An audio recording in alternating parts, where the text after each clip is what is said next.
Shalom saudara-saudaraku yang dikasihi Tuhan Yesus.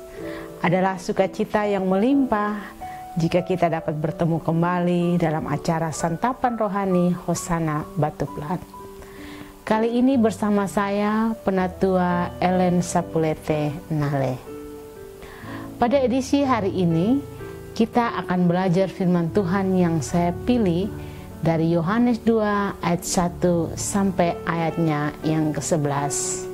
Sebelum kita membaca dan merenungkannya, mari kita mohon pimpinan Roh Kudus di dalam doa. Kita berdoa. Puji syukur ya Tuhan, karena kami semua masih mendapatkan kesempatan untuk mendengar dan merenungkan firman kebenaran-Mu. Berfirmanlah bagi kami, karena kami siap untuk mendengar. Amin.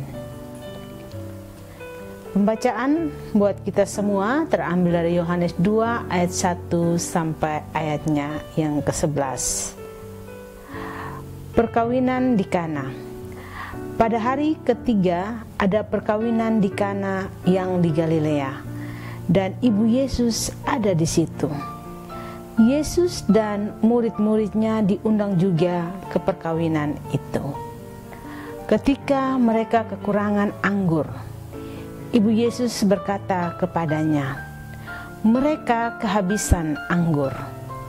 Kata Yesus kepadanya, "Mau apakah engkau daripadaku, ibu? Saatku belum tiba." Tetapi ibu Yesus berkata kepada pelayan-pelayan, "Apa yang dikatakan kepadamu, buatlah itu." Di situ ada 6 tempayan yang disediakan untuk pembasuhan menurut adat orang Yahudi. Masing-masing isinya 2-3 buyung.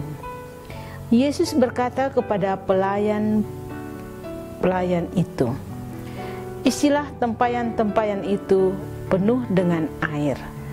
Dan mereka pun mengisinya sampai penuh.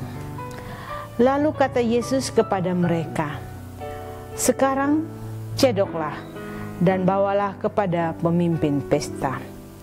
Lalu mereka pun membawanya. Setelah pemimpin pesta itu mengecap air yang telah menjadi anggur itu, dan ia tidak tahu dari mana datangnya. Tetapi pelayan-pelayan yang mencedok air itu mengetahuinya, ia memanggil mempelai laki-laki dan berkata kepadanya, "Setiap orang menghidangkan anggur yang baik dahulu, dan sesudah orang puas minum, barulah yang kurang baik. Akan tetapi engkau menyimpan anggur yang baik sampai sekarang." Hal itu dibuat Yesus di Kana yang di Galilea sebagai yang pertama dari tanda-tandanya, dan dengan itu ia telah menyatakan kemuliaannya, dan murid-muridnya percaya kepadanya. Saudara-saudaraku yang terkasih, dalam melakukan suatu kegiatan biasanya ada jadwal yang disusun, dan jadwal itu biasanya berisi kegiatan yang akan dilakukan dan juga waktu dari kegiatan tersebut. Tuhan Yesus pun memiliki jadwal dalam setiap kegiatannya. Dalam pembacaan kita hari ini, Yesus berkata kepada ibunya, "Saatku belum tiba." Bagian terakhir ayatnya yang keempat. Tetapi mengapa Yesus segera melakukan mujizat, padahal dia sendiri mengatakan belum waktunya?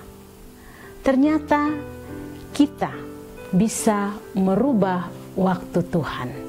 Kita bisa mempercepat waktu yang sudah ditetapkan untuk kita. Mengapa ini bisa terjadi?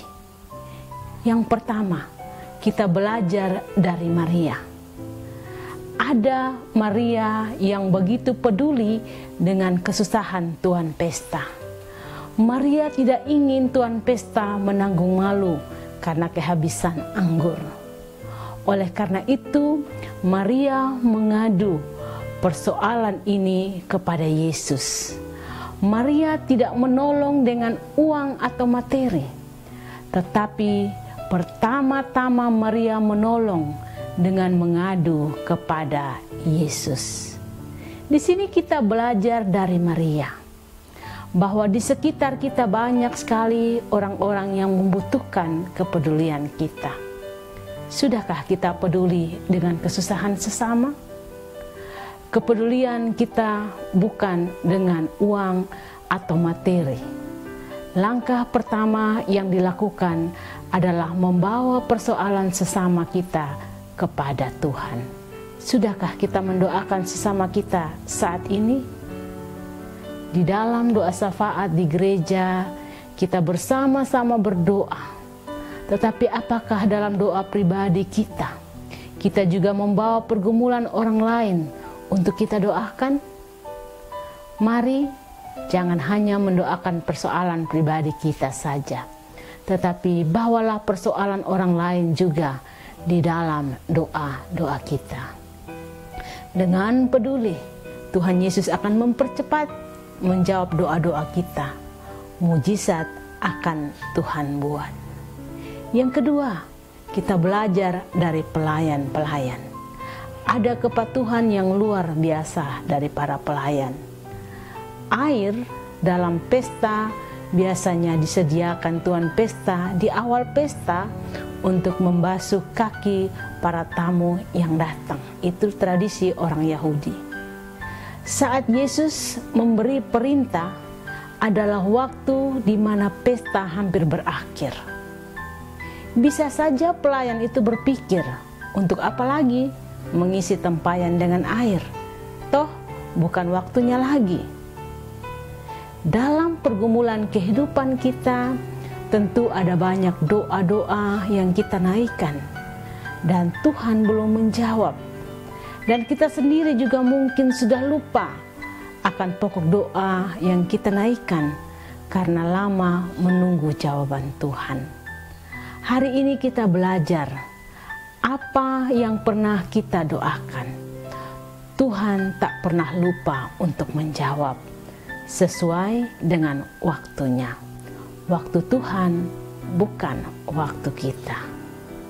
Tetaplah patuh walaupun secara manusiawi tidak mungkin, tetapi bagi Tuhan selalu mungkin. Yang ketiga, mari kita undang Yesus untuk selalu hadir dalam hidup kita. Apa yang akan terjadi jika saat itu Yesus tidak diundang dalam pernikahan di Kana? Pastilah rasa malu seumur hidup akan dirasakan oleh tuan pesta dan keluarga besar.